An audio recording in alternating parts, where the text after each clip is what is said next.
So that is the toolkit with the dodgy foam in it, right? Correct. Right, let's have a look. No, presentation is everything, and I think that is good looking kit, and the foam does look smart, but shadow foam improve it? I think so, yeah. Yeah, you've not used this yet, have you? No, it arrived earlier on this week from Andy and B, Turn and Burn UK. Right, right. I won it in an Instagram giveaway. Nice. But you reckon we can fit more stuff in it? I think so. Plus, there's something I'd like to go in there as well if we can. Yeah, what's that? I've also got a Versatip. Versatip, yeah. How big? Well, what is in there? I've seen that. That's the gas soldering iron kind of thing, yeah? Yeah. Right, so you want all of that in there. That can go in there. In shadow foam. We're laughing. Brilliant. Right, well, leave it with me and I'll get it sorted. Happy days. Ah, perfect. Quite the project we've been left with by Tim, but I'm pretty sure we're up to this challenge. And I think it's going to be a good project too, because it's a really classic example of where shadow foam shines, you know, where it comes into its own.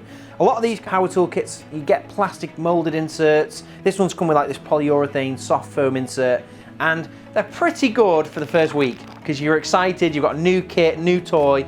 It's nice to have a spot for everything, but you realise that there's loads of dead space. I mean, in this case alone, you know, half of that top section there is taken up by the charger, which I can boil down into less than a third, if not just this tiny little area over here. That cable can go underneath the plug.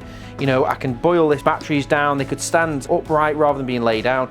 Obviously, Dremel have done this in a way that it looks great, and it is a nice set, and it's good quality gear, Dremel. So I can't argue with it, but it needs replacing with some shadow foam. And the other thing is this obviously gets clogged up with dust. Shadow foam doesn't, so we can definitely improve on that. We can also get this Versatip.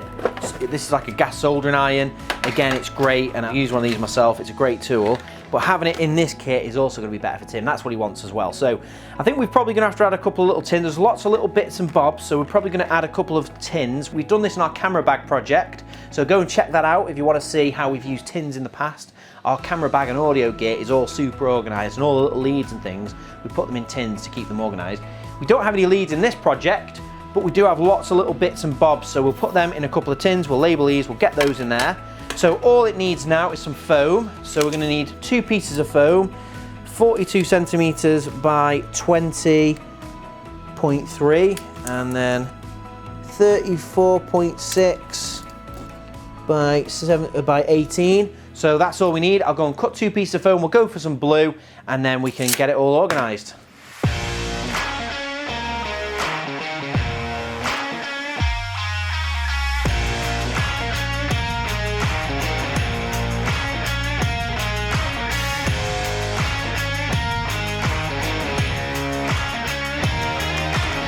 Right, so that's the foam sorted. I chopped these down on our band knife. That's how we do our custom inserts. You could have chopped these out of a value pack or a medium sheet though. Just use a long straight edge, one of the big knives. They come in our pro cutting kit. So everything you need to convert the sheets down as well is available on shadowfoam.com, or you could just buy custom sizes as well. You can go on the website, plumb in these sizes and order these exactly as this if you wanted to. We've got a 30mm piece for the drawer, we've got a 30mm piece for the lid, and then we've got the 50mm piece for the top section. The lid section, I think it's best to replace this. It's going to get full of dust. Same problem as these soft ones. It looks great, but it will get full of dust. And having that there, we could put a logo in it, but we'll wait and see.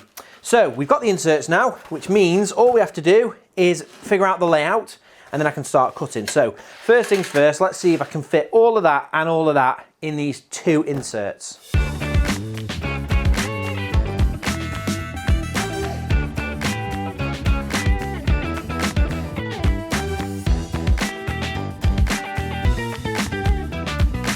I think we've got the layout, pretty happy with that. We've managed to get the soldering iron in, or the Versatip, right in the centre, which always looks better. We've boiled down this charger. Rather than taking up a third of this insert, I'm going to put the wire underneath, I'm going to put the charger above it. That takes up a lot less room.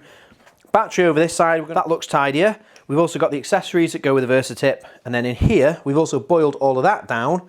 That's the exact same stuff they had in it, except for we've added a tin, which just helps, because with these Dremels, you've got so many different types of tips and accessories that go with it, and they're all really small, so realistically the more kind of little tins and stuff you can get, the better. So I'm pretty happy with that layout. All we've got to do is get cutting now. So when it comes to cutting shadow foam, it's dead simple. It's just cut around the item, peel back the foam, and all you need is a cutting kit. Now these cutting kits come free with orders over £60. We also have a pro cutting kit that comes with orders over £120, and they are available separately too. Now these kits have got everything you need to do the job. They've got the anti-cut gloves, which you can see I'm wearing here. They've got the scalpel handle, they've got the blades, they've got a sticker, they've got forceps, which you use to put the blades on the scalpel handle, and they've got cutting instructions too. So this is all I'm going to be using in this video. That's everything I need in here. And if you like the sound of this project, be sure to click that subscribe button, click the bell icon so you don't miss any of our future videos, and let's get into cutting.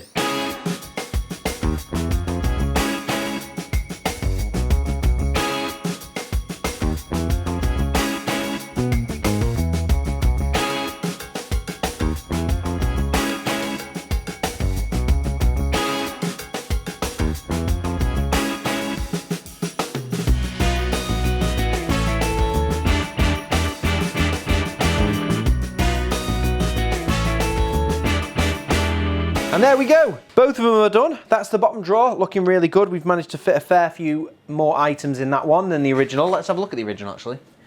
So that's the original. And you can see we've got that kind of like guide rail in the same position. But you can see there, it's night and day how much extra stuff we've got in there. A few extra bits and that huge tin. Because this little tray thing was, I think they had that sideways. But I actually prefer that lying down because then you can see what's in it. So I'm pretty happy with that. That's the top one, that's the drawer. And then the top liner, again, you can see that's night and day as well. We've got the two inserts there, and that is so much better, isn't it? We've got the Versatip and the main Dremel, and loads of other stuff, and it still looks pretty spaced out, doesn't it? It doesn't look too crammed in, so I really like that. We've done a couple of finger pulls, not too many really. We've done some semicircles on the Dremel and the Versatip. We've also added a little circle on the end of the two spanners, just so they're dead easy to get out. All the other items will just literally lift out because they're proud. I've got to trim this insert a little bit. You'll notice that there's kind of a relief cut either side of this insert and a relief cut on the top. And that is to kind of align with the arms on this lid and the little mechanism on the back which locks the drawers. So I'll do that quickly and then we'll get it in the case.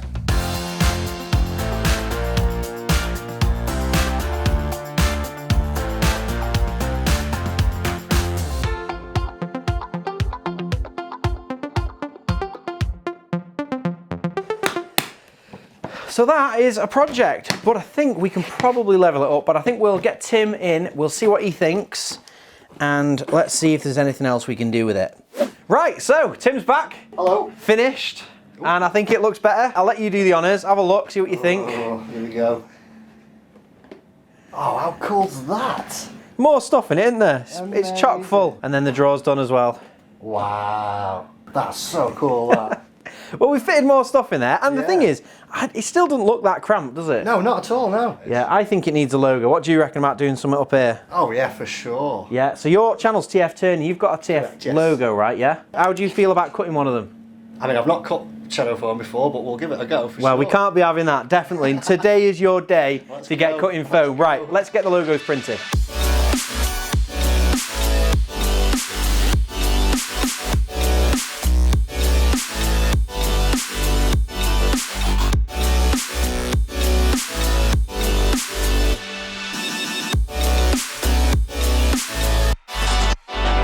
That is definitely a nice finishing touch. And the blue really matches the Dremel colours, doesn't it? Oh yeah, yeah, it looks wicked, yeah. That is a smart little kit, isn't it? I love this box from Dremel, to be fair. It's like a proper nifty little thing, isn't it? Yeah, absolutely. Yeah, a bit of shadow foam on it as well, and now it's personalised. And that is where shadow foam really comes into its own, isn't it? So I hope you enjoyed this video. Go and check out your channel. What is it? It's TF Turning on YouTube. Brilliant. So we'll put the link below for that. Tim, you do all like woodworking projects? Yeah, yeah, on the lathe mainly, but yeah, all kinds of bits and bobs, mainly if it's round, I'm all over it. Right, that's a good description. You might even see this toolbox over there too. Definitely will. It won't be that clean, it'll be full of sawdust, but yeah, you'll definitely see it. Yeah, very good. And make sure you subscribe to our channel as well. Click the bell icon so you don't miss any of our future videos. And thank you very much for watching. Thanks for coming down, Tim. Nice one, buddy. See you every day anyway, but thanks for coming in the workshop. And we'll see you next time. Thanks for watching. If you like that video, why not check out some of our others? We've got new videos coming out every week. And Colin Furs, what's the quickest way for people to see these videos? Subscribe.